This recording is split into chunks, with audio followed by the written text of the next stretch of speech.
নূর নবী এলেন প্রিয় নবী, এলেন নূর নবী এলেন প্রিয় নবী। নবীর আগমন মারহাবা, রাসূলের আগমন মারহাবা, তাহার আগমন মারহাবা, নূরের আগমন মারহাবা, মক্কির আগমন মারহাবা, মদনীর আগমন মারহাবা মারহাবা মারহাবা। অনুষ্ঠান ইশকে রাসূলের কথা নিয়ে উপস্থিত হয়েছে। ইশকে রাসূলের কথা নাচ সমূহের এটি বলতে পারেন যে মক্কি মদনী পুষ্পদান হবে, কালাম পাঠ করা হবে এবং ইনশাআল্লাহ সময় সুযোগ অনুযায়ী কিছু না কিছু কালামের ব্যাখ্যাও করা হবে। মাহে মিলাদ এর আগমন ঘটেছে, অর্থাৎ মাহে রবিউল আউয়ালের আগমন ঘটেছে। খুশির বাতাস বইছে, আনন্দ ঘন পরিবেশ বিদ্যমান। খুশি থাকুন। আল্লাহ পাক এবং তার প্রিয় রাসূল সাল্লাল্লাহু আলাইহি ওয়াসাল্লামের সন্তুষ্টমূলক কাজ করুন। যখন এই ধরনের মুহূর্তগুলো আমরা পেয়ে থাকি, তো বহু বছর যাবৎ কিছুটা এই ধরনের কি বলে যে বার্তা পাওয়া যায় যে কোথাও এরকম কাজ হয়ে গিয়েছে। অর্থাৎ ঈদের দিন আনন্দের মুহূর্তে আপনারা দেখে থাকবেন যে অনেক সময় বিস্ময়কর ও অদ্ভুত ধরনের কাজ কারবার পরস্পরের মধ্যে সংঘটিত হয়ে থাকে এলাকার মধ্যে, মহল্লার মধ্যে, সাজসজ্জাতে, তো কখনো অন্য কোনো উৎসবে, কোনো অন্য বিষয়ে। তখন মানুষ আফসোস করে, ভাই আজ পবিত্র রাত ছিল, আজ মোবারক দিন ছিল, আজ জুমার দিন ছিল, আজ ঈদের দিন ছিল, বা বিবাহের অনুষ্ঠান ছিল, এই সময় ছিল ভাই, এত বরকতময় মুহূর্ত ছিল, কি হলো ভাই আজ ঝগড়া করছি, মুড খারাপ করে বসে আছি। সম্ভবত হতে পারে যে আমি যা বলছি আপনারাও সহমত পোষণ করবেন যে হ্যাঁ ভাই কথা তো ঠিক, আল্লাহ না করুক এমন যেন না হয় আজই কারো সাথে এই ঘটনা ঘটেছে। যাই হোক, আমি আপনাদের ঘরের খবর জানি না আর না বাইরের খবর জানি। তো অনেক সময় নফস ও শয়তান সে খুবই আমাদেরকে এসব মুহূর্তে কুমন্ত্রণা দিয়ে থাকে এবং আমাদের এই সকল বরকতপূর্ণ আনন্দকে, জি হ্যাঁ বরকতময় আনন্দ, মোবারক আনন্দ, এসব বরকতময় আনন্দকে সে বিস্ময়কর ও অদ্ভুত ধরনের আফসোস অথবা মাআযাল্লাহ সুম্মা মাআযাল্লাহ গুনাহে অতিবাহিত করানোর চেষ্টা করে এই নফস ও শয়তান। আমাদেরকে তাকে ব্যর্থ এবং অসফল করতে হবে। দুরূদ শরীফ বেশি বেশি পড়ুন। এখন এর মধ্যে যত বেশি পরিমাণ বাড়াবো তো সেটা তার জন্য তত বড় সৌভাগ্য হবে। যখন দুরূদ শরীফ পড়তে থাকবেন তখন আল্লাহ পাকের রহমতে এটি বলতে পারেন যে কষ্টকে দূরীভূতকারী, সমস্যা সমাধানকারী, পেরেশানিকে দূরীভূতকারী একটি আমল। তাই দুরুদে পাক পাঠ করতে থাকুন। যে একবার দুরুদে পাক পাঠ করে আল্লাহ পাক তার উপর 10টি রহমত নাজিল করেন। অনেকে দুঃখ ভারাক্রান্ত থাকে, আপনারা দেখে থাকবেন এরকমভাবে উদাস মনে বসে থাকে, তার মনোযোগ একদিকে, তার অন্তর একদিকে, আবেগ অন্য কোথাও ঘোরাঘুরি করছে, উদাস বসে আছে। কি ভাই সব ঠিক আছে?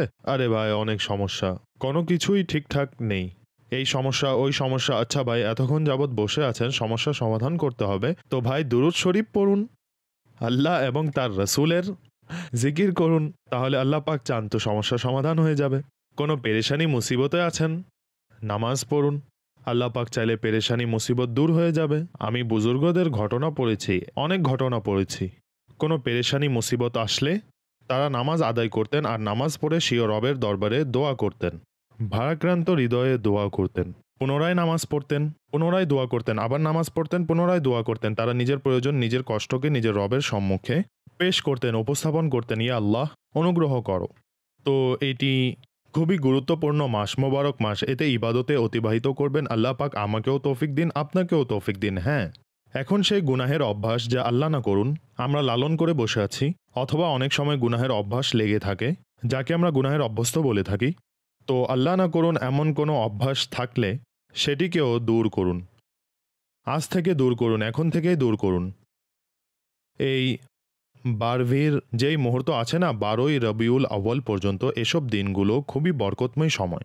দৃঢ় নিয়ত করুন, ইয়া আল্লাহ মুস্তাফা করিম সাল্লাল্লাহু আলাইহি ওয়াসাল্লামের শুভাগমনের ওসিলায় এই এত বড়, যত বড় নেয়ামত তুমি প্রদান করেছ, এই নেয়ামতের ওসিলা আমাকে এসব গুনাহ থেকে, এসব নোংরামি থেকে, এসব পেরেশানি থেকে ওই আল্লাহ মুক্তি প্রদান করো, দয়া হয়ে যাবে। হ্যাঁ, এখন পর্যন্ত আপনি যদি কোনো লাইটিং না করেন তাহলে করে নেবেন, এখন না সাজালে তো কখন সাজাবেন। তুম করো জশ্নে विलादत की खुशी में रोशनी, কি বলবো? तुम करो जश्ने विलादत की खुशी में रोशनी वो तुम्हारी गोर तीरा जगमगाते जाएंगे। সুবহানাল্লাহ, মাশাআল্লাহ। তো যদি এখন পর্যন্ত এই পতাকা, মাদানী পতাকা আপনি যদি এখন পর্যন্ত না লাগিয়ে থাকেন, তাহলে আজই কিনে আনুন এবং লাগিয়ে নিন। একটি নয়, 12টি লাগান। একইভাবে আলোকসজ্জা লাইট না লাগিয়ে থাকলে তাও লাগিয়ে নিন। এইসব লাইটের তো অর্থাৎ এত বেশি দাম নয়। একটি ঝাড়বাতিও যদি লাগান তাহলে তো ও তোমারি গোড়ে তীরা জগমগাতে যায়েঙ্গে। গোড়ে তীরা বলা হয় অন্ধকার কবরকে। গোড় কবর, তীরা অন্ধকার। তো আমরা নবী পাক সাল্লাল্লাহু আলাইহি ওয়াসাল্লামের শুভাগমনে খুশিতে নিজেদের ঘরকে আলোকিত করি। আল্লাহ জানেন যে তুমি কেন ঘরকে আলোকিত করেছ।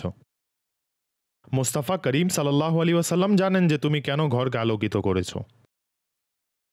ঠিক আছে, আমরা আলোকসজ্জা এর জন্য করছি যে আল্লাহ পাকের হাবিবে লবিব সাল্লাল্লাহু আলাইহি ওয়াসাল্লামের শুভাগমনের খুশি পালন করছি। আল্লাহ পাক এত বড় নেয়ামত আমাদেরকে প্রদান করেছেন। আর সেই তারিখ ছিল 12 রবিউল আউয়াল।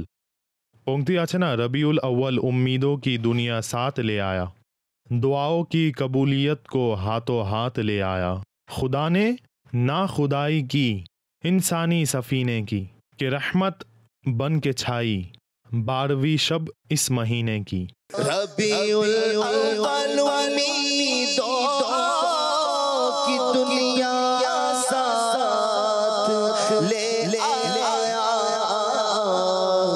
दुआओं की कबूलियत को हाथों हाथ ले आया, दुआओं की कबूलियत को हाथों हाथ ले आया। खुदा ने ना खुदाई की खुद इंसानी सफीने की, खुदा ने ना खुदाई की खुद इंसानी सफीने की, रहमत बन के छाई 12वीं शब इस महीने की, रहमत बन के छाई 12वीं शब इस महीने की। তো এটি খুবই রহমতপূর্ণ বরকতপূর্ণ সময়। হে দুঃখ কষ্টে নিমজ্জিত ইসলামী ভাইয়েরা, আসুন খুশি উদযাপন করি, চিন্তা সরে যায়। আমি আপনাদের এখন যা বলতে যাচ্ছি এটিকে বোঝার একটু চেষ্টা করবেন। আমরা আসলে কোনো একটি সমস্যায় অস্থির হয়ে পড়ি, আটকে পড়ি। যে কোনো, আল্লাহ না করুন, পারিবারিক সমস্যা, ব্যবসায়িক সমস্যায় আটকে পড়ি। যদি আপনি কোনো ডাক্তারের সাথেও এই বিষয়ে কথা বলেন, আল্লাহ পাক চান তো তিনি আমার সমর্থন করবেন। আমাদেরকে অবস্থা থেকে সরে আসতে হয়। আপনারা দেখুন, এই যে নামাজ আছে না, আমরা যে নামাজ পড়ি, নামাজ রোগ থেকেও রক্ষা করে, নামাজ সুস্থতা প্রদান করে, নামাজ দুঃখ ও বেদনা থেকেও মুক্তি দান করে। এটি একটি কারণ কিতাবে লেখা আছে। যখন আমরা নামাজ পড়ি তখন আমরা নামাজের বরকতে আমরা দুনিয়া থেকে পৃথক হই আর আমাদের আল্লাহ পাকের প্রতি মন লাগানোর সুযোগ হয়। তো এই যে আমাদের দেহ, আমাদের চিন্তা, এসব যখন পৃথক হলো এই জায়গা থেকে, যখন এটি পৃথক হলো তখন এটি মাথার মধ্যে আমাদের যেসব পেরেশানি ছিল, ভীতি ছিল, মুসিবত ছিল, ওই যে টেনশন ছিল, ওই সব একদিকে হয়ে যায়। কিছুক্ষণের জন্য আমরা আলাদা হয়ে যাই। এই যে কিছুক্ষণের জন্য আমরা আলাদা হয়ে, এটি আমাদের রিফ্রেশ করে তোলে, এটি আমাদেরকে তৃপ্তি প্রদান করে, এটি আমাদেরকে প্রশান্তি দান করে। আর প্রশান্তি কার না পছন্দ?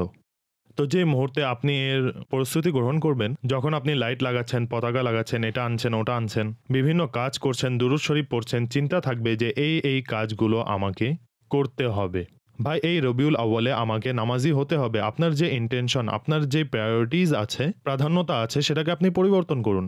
যে এই সময় আমাকে কিতাব পড়তে হবে, এই সময় আমাকে এটা করতে হবে, ওটা করতে হবে, কুরআনুল করিমের তিলাওয়াত করতে হবে, ফরজ ইলম অর্জন করতে হবে, মাদানী মুজাকরা প্রতিদিন দেখতে হবে, অথবা শহরে থাকলে আমাকে ফাইজানে মদিনাতেও যেতে হবে। ফজরের নামাজ আমাকে জামাতের সাথে আদায় করতে হবে। তো এভাবে আপনি 1200 বার দুরুদ শরীফ এবং অন্যান্য ইবাদতগুলোর যদি আপনি হিসাব করেন, যা আমি আরজ করলাম, তাহলে আপনার চিন্তা সরে যাবে। আমি আপনাদের সবাইকে আরজ করছি, যত ইসলামী বোন আপনারা দেখছেন শুনছেন, আমি সবাইকে আরজ করছি, আপনারা চেষ্টা করে দেখুন, নিজের ফোকাস রাখুন কি আমি নামাজ পড়ব। আর নামাজ ধীরস্থিরময়, ঠিক আছে? ধীরস্থিরময় নামাজ, এতে তাড়াহুড়ো নয়।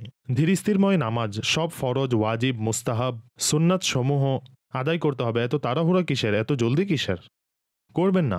এত তাড়াহুড়ো করেও আপনি কি এমন, অর্থাৎ অনেক বড় কাজ করে ফেলেছেন, পরে জানতে পারলেন না, কাজ হলো, নামাজও ঠিকভাবে পড়া হলো না। তো ধীরে সুস্থে অজু, ধীরে সুস্থে নামাজ, ধীরে সুস্থে কুরআনুল করিমের তিলাওয়াত, অতপর 1200 বার দুরুদ শরীফ প্রতিদিন আপনাকে পড়তে হবে। কে জানে এই দিনগুলোতে নবী পাক সাল্লাল্লাহু আলাইহি ওয়াসাল্লামের পবিত্র জিয়ারত নসিব হয়ে যাবে দুরুদ শরীফের বরকতে। কিছু বলা যায় না, ঠিক আছে না? তো আসল ব্যাপার হলো ওনার সুদৃষ্টি পড়লে জীবন ধন্য হয়ে যাবে। আর আপনার যদি মনে হয় কোনো কিছুই হচ্ছে না, এটাও কি কম সৌভাগ্য যে নেকি লাভ হচ্ছে?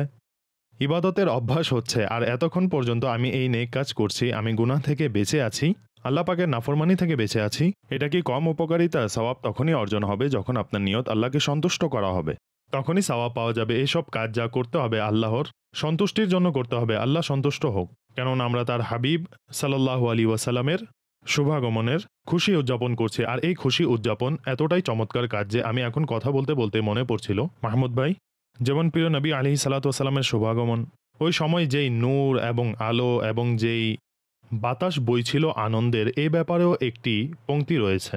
এই জাতীয় সেই আনন্দ, সেই পরিবেশ, সেই রৌনক, সেই নূর এবং এই ধরনের হযরত বিবি আমিনা রাদিয়াল্লাহু তাআলা আনহার বাণীসমূহ আমরা পেয়ে থাকি। এছাড়া ফেরেশতাদের কথা, সেই পতাকা, অর্থাৎ সেই মুহূর্তের চমৎকার ও অলৌকিক অবস্থা কিতাবে বর্ণনা করা হয়। আমাদের যেসব লেখক আছেন যারা ইশক ও মহাব্বতপূর্ণ কথা লিখেন, এতগুলো এই যে খুশি উদযাপনেরই কার্যক্রম, যার ফলে আমাদের মনোযোগ সরে আসে। এই সমস্ত কিছু বিস্ময়কর ও অদ্ভুত ধরনের যেসব পেরেশানিতে আমরা নিমজ্জিত আছি, জি হ্যাঁ, আপনারা করে দেখুন। আমার জন্য দোয়া করুন, আল্লাহ আমাকেও তৌফিক দিন। আমিও দোয়া করছি আল্লাহ পাক আপনাদেরকেও আমলের তৌফিক দান করুন। আপনারা সবাই এগুলো করে দেখুন, নিজের উপর ফোকাস করুন। এতটুকু সময় আপনি নিজেকে মোবাইল থেকে দূরে রাখুন, উল্টাপাল্টা বিভিন্ন অনর্থক গুনাহের কাজ থেকে দূরে থাকুন। আপনার স্ক্রিনে শুধুমাত্র আল্লাহ ও রসুলের জিকির হওয়া উচিত, নেকির কাজ হওয়া উচিত। সেটা মোবাইলের স্ক্রিন হোক, টিভির স্ক্রিন হোক, অথবা ল্যাপটপের স্ক্রিন হোক, যে ধরনের গ্যাজেট আপনি ইউজ করেন, এটি অবশ্যই আপনি এই মাসকে পরিপূর্ণ ইবাদত ও রিয়াজাত এবং নেকির মাধ্যমে এবং শান ও শওকতের সাথে কাটাতে হবে।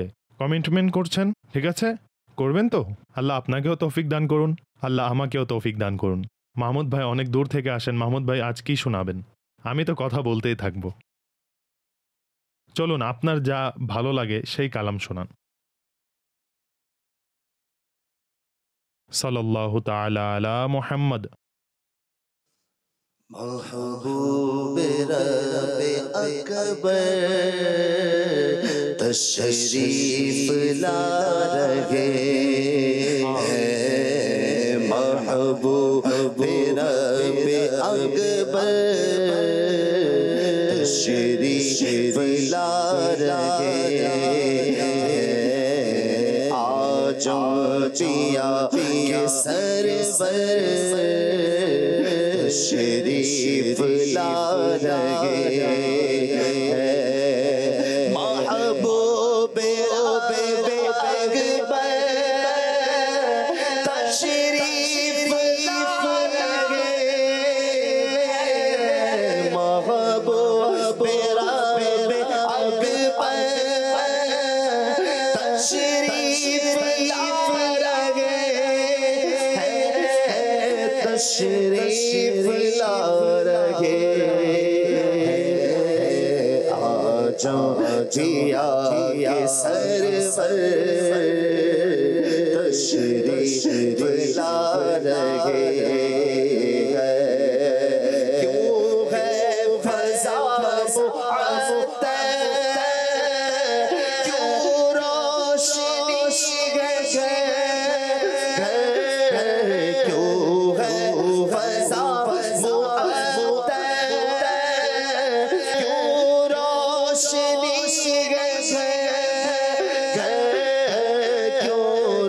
روشنی ہے گھر اچھا حبیب داور تشریف لا رہے اچھا حبیب داور কতই না চমৎকার ব্যাপার যে এটি তো আমির আহলে সুন্নাতের কালাম তাই না क्यों है फजा मुआत्तर কি লিখছেন আমির আহলে সুন্নাত क्यों है फजा मुआत्तर বাতাসের মাঝে এই সুভাষ কেন क्यों रोशनी है घर घर ঘরে ঘরে এত আলোকসজ্জা কেন হয় না যে क्यों है फजा मुआत्तर क्यों रोशनी है घर घर अच्छा अच्छा अच्छा अच्छा अच्छा हबीब दावर तशरीफ ला रहे हैं اچھا حبیب داور تشریف لا رہے عیدوں کی آئی رحمت خدا کی عیدوں کی عید آئی رحمت خدا کی رحمت خدا کی جو صفا کے پیکر تشریف لا رہے جو صفا کے پیکر تشریف لا رہے عیدوں کی آئی رحمت خدا کی رحمت خدا کی جو صفا کے پیکر تشریف لا رہے پورے لگی ترانے یادوں کے گناہ پورے لگی ترانے یادوں کے گناہ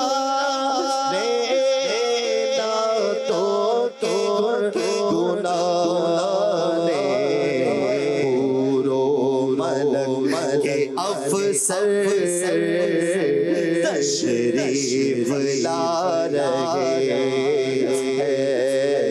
حور و ملک کے افسر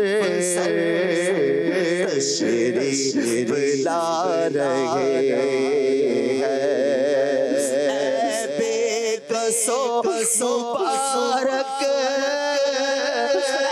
بے بسو مبارک بے بسو مبارک بے بسو مبارک بے بسو مبارک غم زدوں کے یاور غم زدوں کے یاور تشریف لا رہے رحمت برس رہی ہے ہر سانس روشنی ہے رحمت برس رہی ہے ہر سانس روشنی ہے ہر سانس روشنی ہے دیکھو ماہ منور تشریف لا رہے اب خوشی سے پھولے نہیں سماتے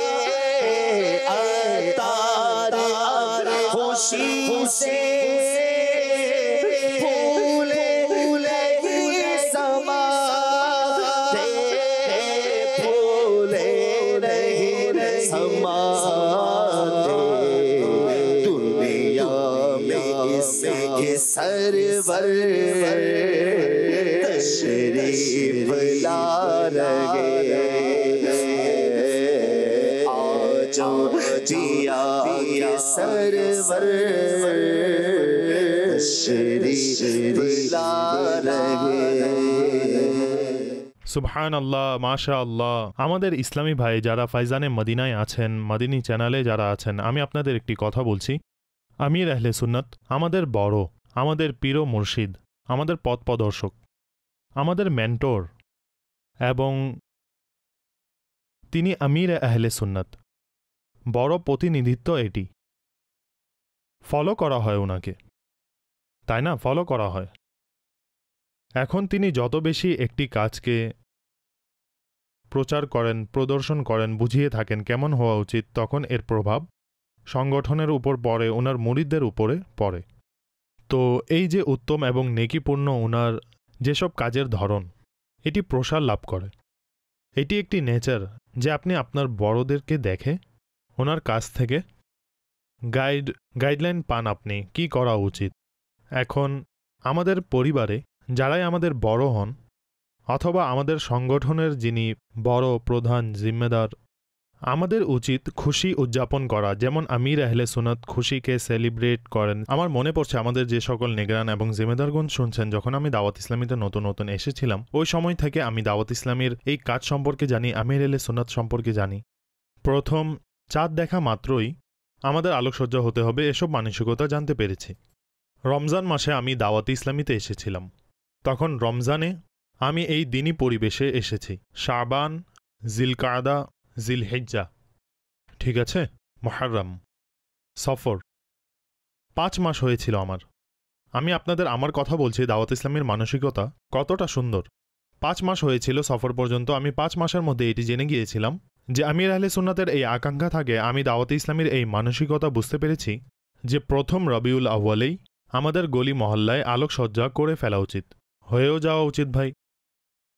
তো তখন সম্ভবত আমি মসজিদ জিম্মেদার হয়েছিলাম নাকি হয়নি সেটা মনে নেই, নতুন নতুন ছিলাম। ওই বছরই অথবা এক অর্ধ বছরের কথা।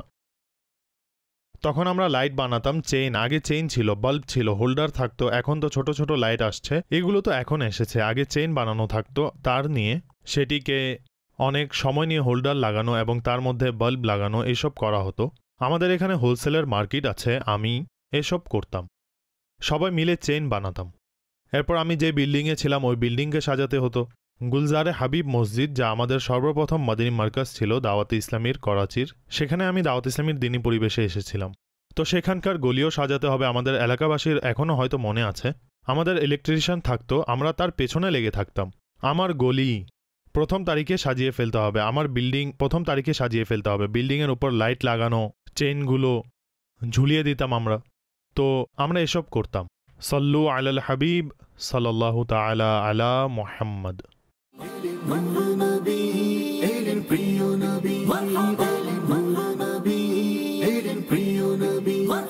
নবীর আগমন মারহাবা, রাসূলের আগমন মারহাবা, তোহার আগমন মারহাবা, নূরের আগমন মারহাবা।